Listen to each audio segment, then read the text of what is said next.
Já imaginou que um jovem de 19 anos escreveu algo tão profundo que ainda influencia milhões de pessoas 3 séculos depois? As resoluções de Jonathan Edwards são exatamente isso. Back to a place where I felt at home. Take me back to a day when we weren't alone. Take me back to an age when the world felt small. Way back before we blew it all. Take me back to a place where I felt at home. Take me back to a day when we weren't alone. Take me back to an age when the world felt small. Way back before we blew it all. Too many things going on, I can't keep track of them all. From people dropping a bomb to people putting up walls. I feel like life is on hold, perception stuck in a vault. I know that time can heal all, but how much time till we fall? É realmente impressionante pensar que essas palavras atravessaram séculos mantendo sua relevância. O que mais te chama a atenção nesse documento? Bem, o que me fascina é como Edwards começa com uma declaração de total dependência de Deus. Sabe, isso era algo bem radical para um jovem intelectual do século XVIII, quando o racionalismo estava em alta. E não deixa de ser interessante como ele estabelece esse compromisso semanal de reler as resoluções, não é? Uma disciplina que poucos teriam hoje em dia. Exatamente. E olha só que curioso. Estudos mostram que apenas 8% das pessoas mantêm suas resoluções de ano novo por mais de um mês, enquanto Edwards manteve suas resoluções por toda a vida. Nossa, isso coloca as coisas em perspectiva. Como você acha que ele conseguiu manter esse compromisso por tanto tempo? Bem, a Resolução 18 nos dá uma pista importante. Ele fala sobre viver constantemente de acordo com seus melhores padrões de santidade. É como estabelecer um novo normal baseado em seus momentos mais elevados. Então é como se ele estivesse criando um padrão ascendente de crescimento espiritual? Precisamente. E veja só, Charles Spurgeon mais tarde diria algo similar.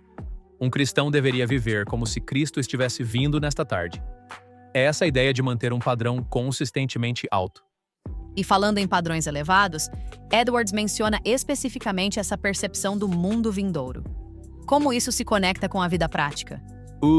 Isso é fascinante porque ele está essencialmente dizendo que nossa perspectiva da eternidade deve moldar nossas decisões diárias.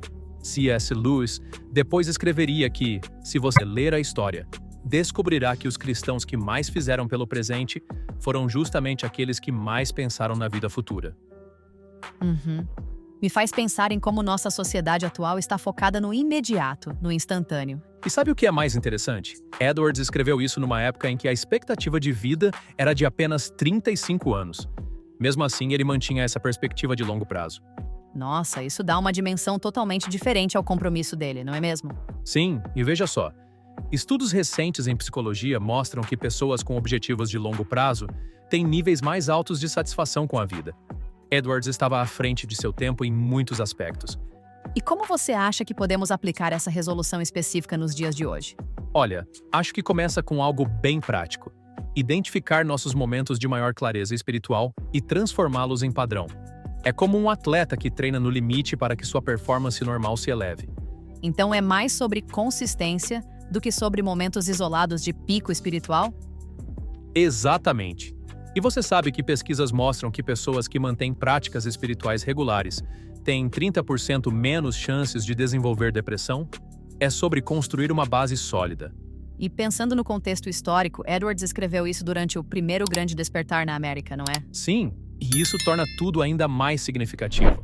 Em meio a um movimento de forte emoção religiosa, ele enfatiza a importância da consistência e da disciplina diária. Bem, parece que chegamos ao final de nossa conversa. Que lições principais você destacaria? Então, eu diria 3 coisas. Primeiro, a importância de estabelecer padrões elevados baseados em nossos melhores momentos. Segundo, a necessidade de manter uma perspectiva eterna. E terceiro, o valor da consistência sobre a intensidade momentânea. E não deixa de ser inspirador pensar que essas palavras continuam relevantes após tanto tempo. Com certeza. E para nossos ouvintes, fica o convite para explorar mais as resoluções de Edwards. Até o próximo episódio da GNFM.